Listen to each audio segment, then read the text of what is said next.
Start. MTC. Q start 1-2 number 1. Dear Sir. Would you be nice enough in doing me a favor by keeping your dog chained? Yesterday it ventured into our kitchen garden and destroyed so many plants and flower beds. You know how we labor over and prize our plants and flowers.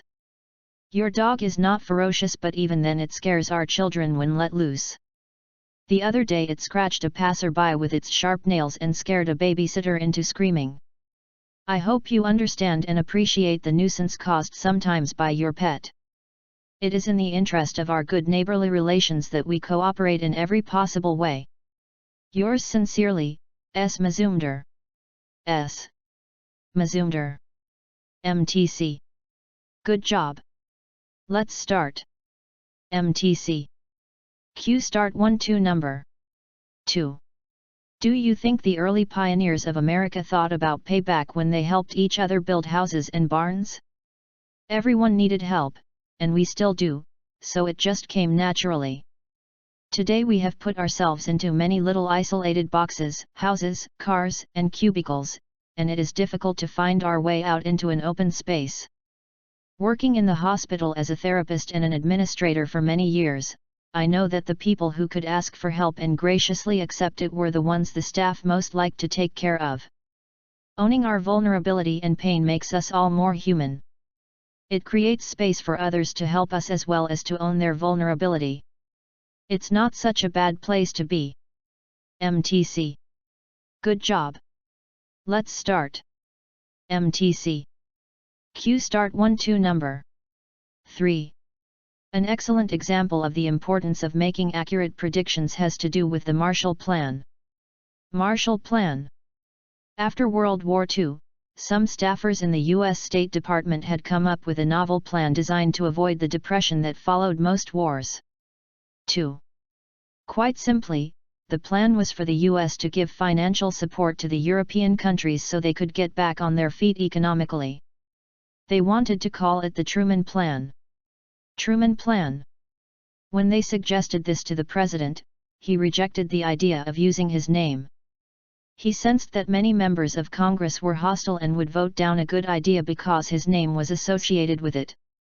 He recommended a different name, the Marshall Plan. Marshall Plan. If the original label had been used and Congress had defeated the measure, the world could very well have been worse off today. MTC. Good job. Let's start. MTC. Q start 1-2 number 4. Parents and teachers working together can accomplish more than educators can alone. Yet it is easy for schools and parents to become adversaries.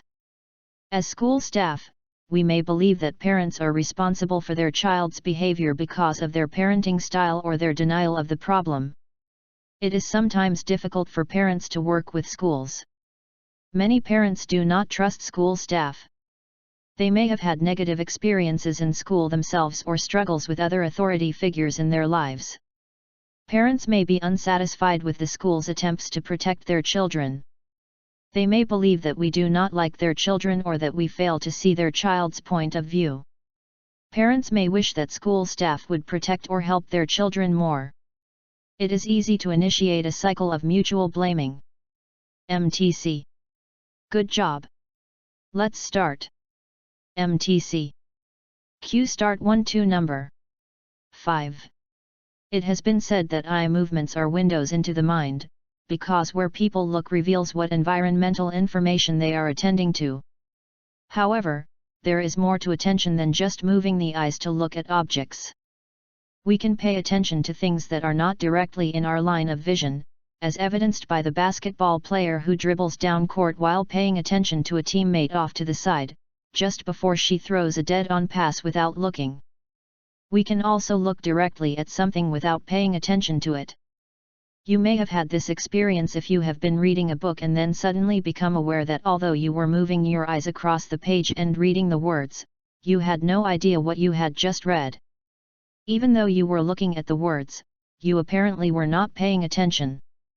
There is a mental aspect of attention that involves processing that can occur independently of eye movements.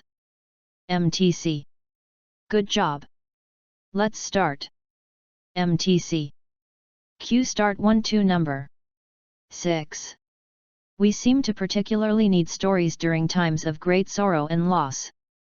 I remember how my parents, brother, and I kept telling each other the story of my grandmother's illness and death, both during and after the event. There was something immensely soothing in that process, the way we repeated each important detail, the sense that we were containing our loss through the ordered recounting of the experience. The telling and retelling of that story also served as catharsis. We could cry, laugh, get angry, get mad, feel sad over and over again. Telling sorrowful stories is a necessary part of the healing process. MTC. Good job. Let's start. MTC. Q start 1-2 number 7.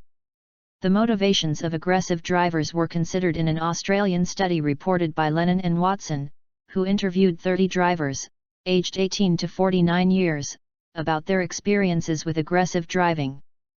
Lennon-Watson, 184930. Analysis revealed that a key theme underpinning aggressive driving was the intention to manage or to change the other driver's behavior. Within this overall intention there were two sub-themes.